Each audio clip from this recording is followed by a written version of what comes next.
Fala, meus lindos, tudo bem? Essa é a nossa primeira mensagem da série Decisão. Portanto, seja muito bem-vindo.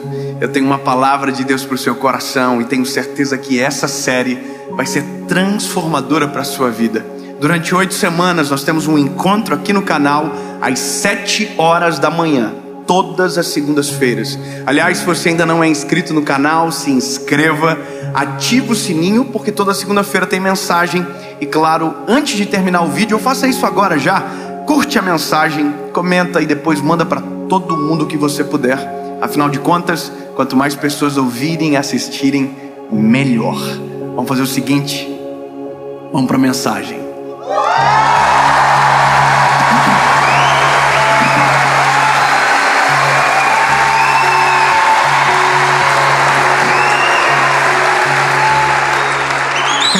Parece que foi ensaiado aqui. Jó, capítulo de número 4, versículo de número 3. Esse texto vai nortear a nossa caminhada sobre um sentimento, uma palavra que sufoca muita gente, que já me sufocou durante um tempo, e que se a gente não cuidar, vira recorrente na nossa história, nos aprisiona, cega os nossos olhos, que é a palavra desânimo, que é muito mais do que uma palavra, é uma sensação que nos rouba a fé, a esperança e tira o brilho dos nossos olhos. O texto é de Jó 4, é o capítulo, versículo é o 3, diz o seguinte: eis que instruístes a muitos e fortalecestes as mãos fracas. Tuas palavras seguraram o que estava caindo, e tu fortalecestes os joelhos debilitados. Mas agora isso vem sobre ti e te enfraqueces. Ela toca em ti e te perturbas. Não é este o teu temor, a tua confiança, a tua esperança, ou a retidão dos teus caminhos? Sabe, quem está ouvindo isso é Jó. Jó está ouvindo isso de um amigo dele. O amigo se chama Elifaz, ou Elifaz, ou Elifaz, não sei. Só sei que é esse amigo que está olhando para Jó, depois de todo o cenário de calamidade da vida dele, dizendo: peraí, você, pelo que eu me lembro, tinha palavra para todo mundo. Quando alguém estava caído, você tinha palavra para que aquelas pessoas se levantassem. Quando aquelas pessoas estavam tristes, você trazia o ânimo. E agora que você está caído, as tuas palavras não servem para você? Eu não sei como vocês entendem isso, mas já parou para observar que tem coisas que a gente só acredita com os outros? Tem coisas que a gente só acredita para alguém, mas não sobre nós. Que existem palavras que a gente é profissional em dizer sobre a vida dos outros, mas que quando chega na nossa vez de crer, na nossa vez de viver, a gente não consegue acreditar de verdade. Ou seja, me parece que às vezes a nossa fé só é funcional quando é o outro que está por problemas, mas quando é na nossa vez, tudo o que nós cremos, a gente esquece. E é sobre isso. É sobre um sentimento que rouba a fé, que rouba toda a nossa pregação. E isso é muito perigoso, porque pregamos lindamente, mas quando é na nossa vez, nenhuma palavra pregada serve para nós. E é isso que eu me deparo nessa história, e que de verdade, de maneira humilde, reconheço que já me deparei na minha vida também. No dia que nenhuma das palavras que eu havia pregado serviriam para mim. De tudo aquilo que eu cria para aquele momento, parece que não era para mim, mesmo sendo completamente direcionado para o meu coração. Jó teve perdas irreparáveis. Se você olhar a história de Jó, você agradece a Deus pela sua vida. Você pode estar na pior situação da vida, do mundo, mas se você ler a história de Jó, você vai dizer: meu Deus do céu. Jó perdeu os filhos, perdeu todos os bens, todos os seus servos. Jó perdeu tudo. Quando Jó tem todas essas perdas, Jó só não fez uma coisa: Jó não blasfemou contra Deus, mas Jó blasfemou contra a vida dele. Jó desejou morrer, Jó teve sentimentos dessa maneira, porque as dores foram muito agudas. A dor foi extremamente aguda. Agora, o interessante é que no meio de todo esse cenário de dor, existe um homem justo, existe um homem bom. Tanto é que tudo isso aconteceu com ele porque Deus permitiu, porque ele era bom. Aí é uma confusão tão grande que eu não vou saber explicar. Porque na nossa cabeça, se nós somos bons, tudo de bom tem que acontecer com a gente. Mas não é assim que a banda toca. Bons sofrem. Porque na verdade, desculpe, mas nem bons somos. A gente pensa que somos, mas não somos. Tá vendo essa pessoa perto de você aí? Ela é ruim.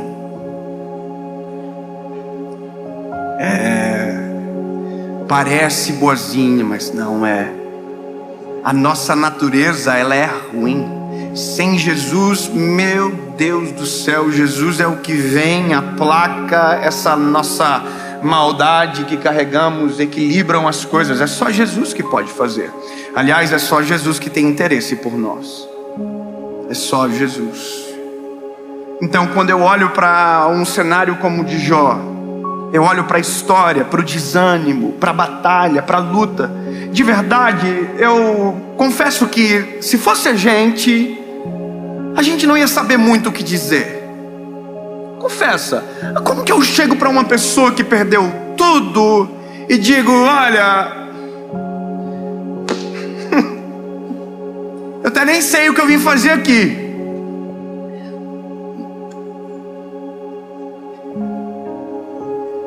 Eu só não queria estar no teu lugar, irmão, mas não é verdade? A gente não é assim? Agora, por quê? Porque aqui a gente está falando de algo muito grave. Mas quando a gente olha a história completa, eu sei a história completa. A história completa é: Deus restituiu tudo o que Jó perdeu. Jó viu os filhos até a 4ª geração, e aí descansou no Senhor. Jó teve tudo restituído: os bens, os servos, as propriedades, os filhos, tudo em dobro. Deus deu, Deus retribuiu. Agora, a gente consegue olhar assim porque a gente conhece a história toda. Agora, Jó não sabia disso que ia acontecer. Você entende? Jó não viu o todo, Jó via parte da história. E a parte da história que ele estava era aquela parte onde ele perdeu tudo, e ele não consegue ver para onde vai, o que vai acontecer. E esse é o cenário às vezes da nossa história. Enquanto estava tudo bem na nossa casa, enquanto estava dando tudo certo, a gente tinha palavras para todo mundo: olha, Deus é bom, Deus é fiel, Deus é justo, Deus está no controle de todas as coisas, descansa no Senhor, Deus está cuidando, sabe, relaxa. A gente fala para todo mundo: olha, acalma o coração, ora, se você orar, Deus responde. Só que em um determinado momento da história, o jogo vira. E eu chamo isso de dia mau, de vale. E a primeira coisa que a gente precisa ter a ciência e a noção é que sim, a vida é feita de montanhas e de vales. E que um dia estamos na montanha e talvez no outro dia estejamos em algum vale. Mas o vale não é um lugar para morar, o vale é um lugar para passar. Deserto não é um lugar para morar, deserto é um lugar para passar.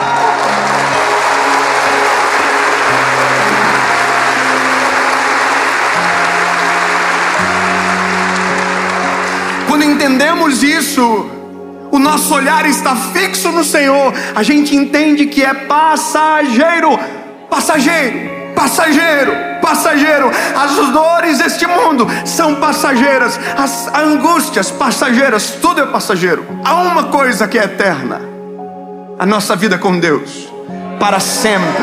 Isso é eterno. O problema é o dia mau.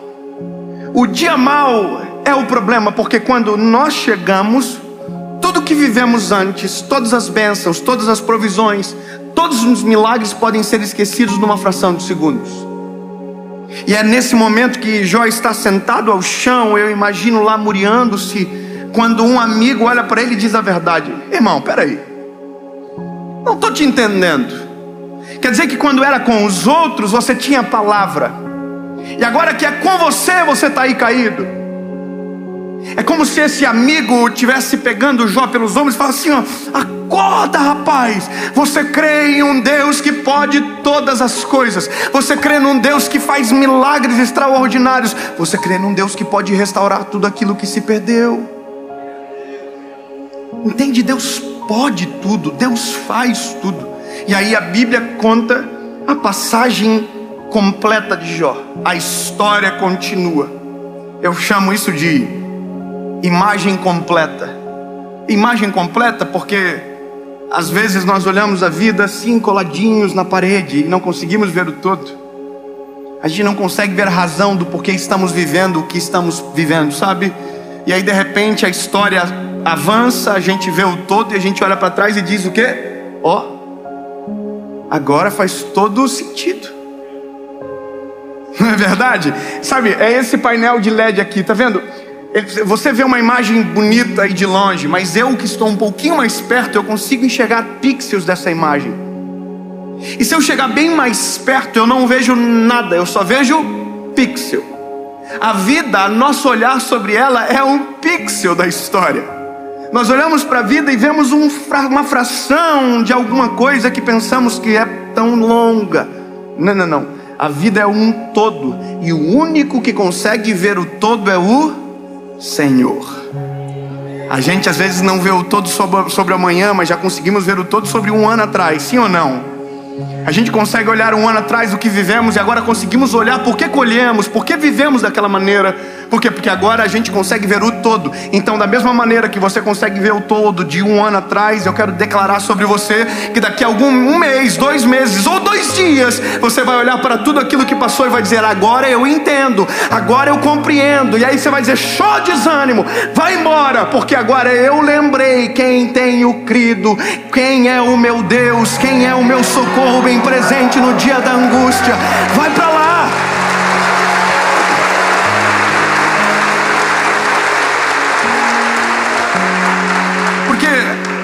O sentimento de Jó, de verdade, não é a ausência de Deus que causa. Esse sentimento em Jó não é a ausência de Deus, não, é o acréscimo de um sentimento: desânimo. E o desânimo me faz imaginar que Deus está ausente. Entendeu? Deus nunca está ausente, mas o desânimo me faz crer que Ele está ausente. O medo me faz crer que Ele não está na história. Medo e desânimo se confundem em algum momento. Diferença é que o medo me faz correr muitas das vezes, e o desânimo sempre irá me paralisar em alguma parte da história. Eu chego aqui a nossa realidade, para nós. Quando o dia mal bate na nossa porta, quando a história difícil acontece com a gente. Deixa eu te fazer uma pergunta. Quantos aqui hoje, de maneira sincera, estão passando por um processo de luta, de provação? Levante a mão. Eu queria muito que você levantasse a mão de novo e todo mundo olhasse à volta. Olha quantas pessoas.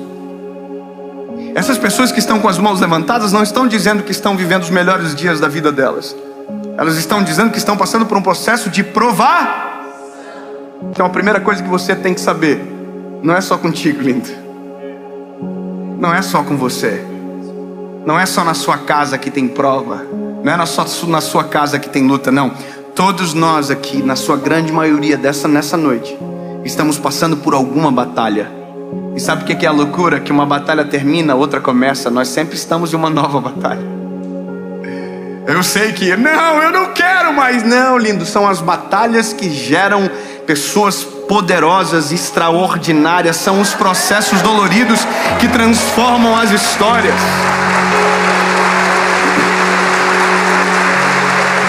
É inerente do ser humano. Eu queria muito chegar aqui e dizer: olha, depois que você aceitar a Jesus, você não vai ter mais nenhum problema.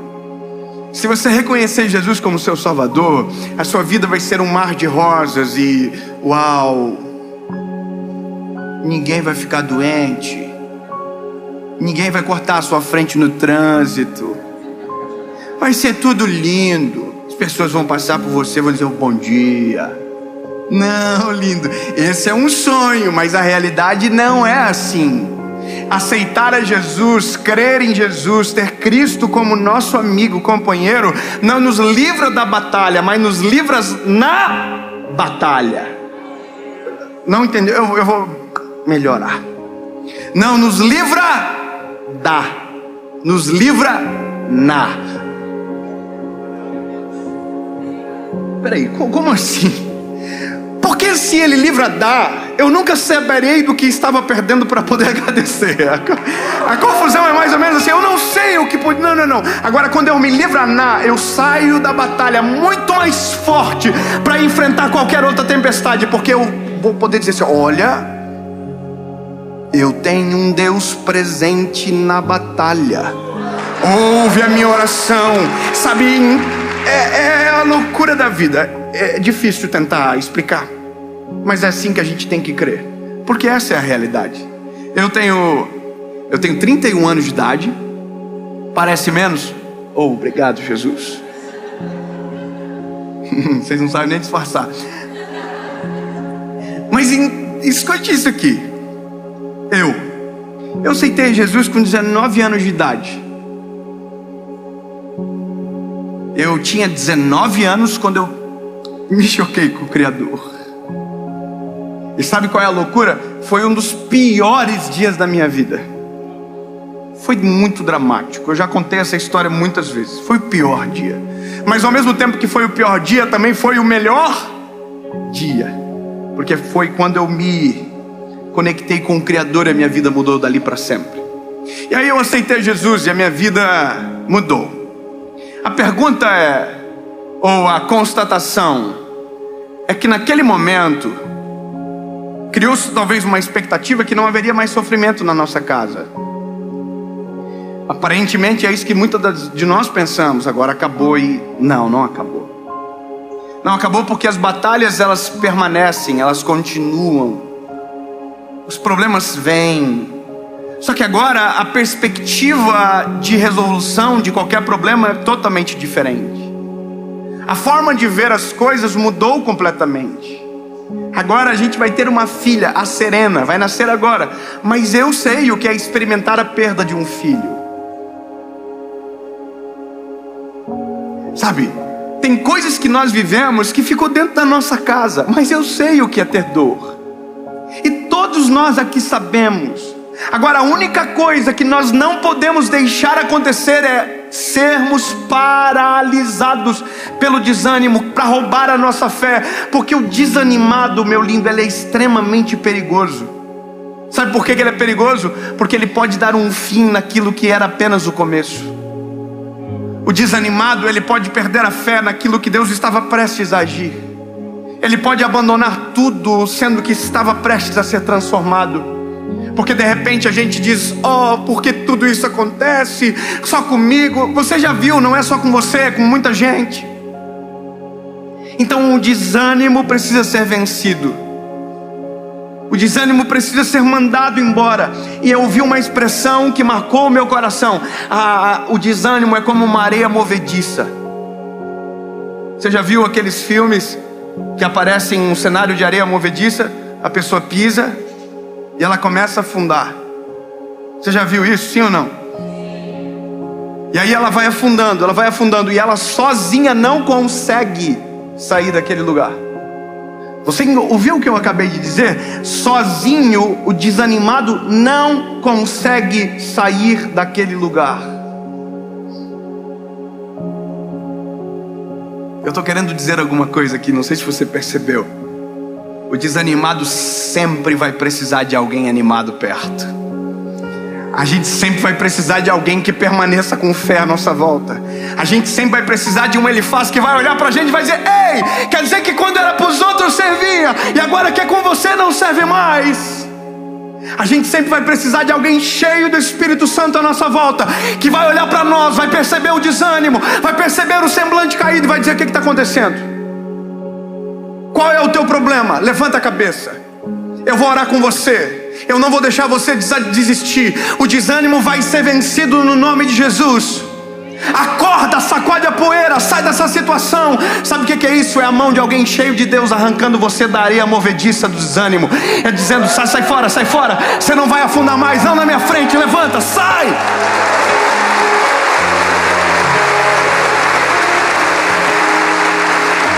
E eu aumento o termo. É por isso que a igreja é importante.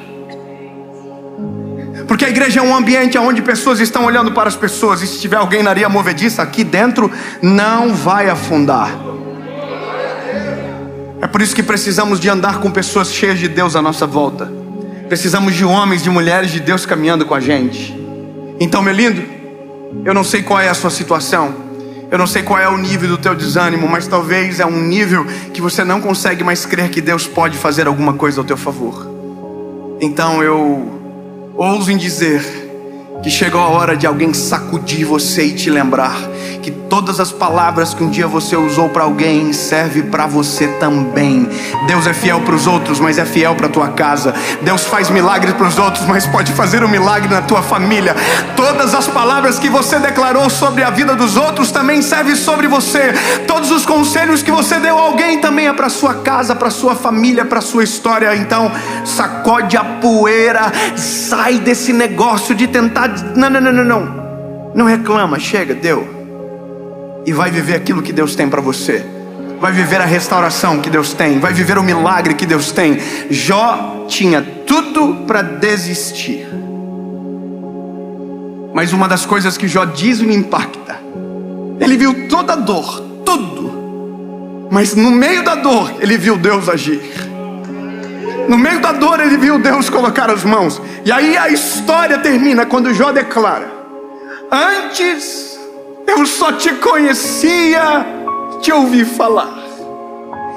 Agora, porém, os meus olhos te veem. Sabe, tudo que era teoria agora é prática. Agora os meus olhos te veem. Eu quero declarar sobre você que no final dessa provação, quando você sacudir a poeira, que você acordar desse desânimo, você vai poder dizer exatamente o que Jó falou: antes eu só conhecia de Deus a partir de ouvir falar, mas agora os meus olhos podem ver.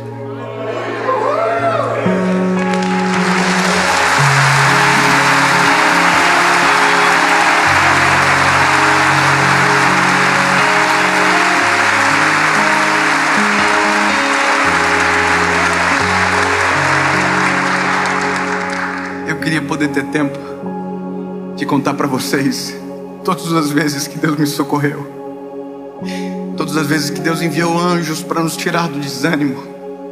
São tantas as histórias, mas a prova que elas aconteceram e deram certo é porque eu estou aqui continuando. Estou aqui pregando a palavra. Só que eu não posso esquecer que tudo que eu estou falando para vocês tem que servir para mim também.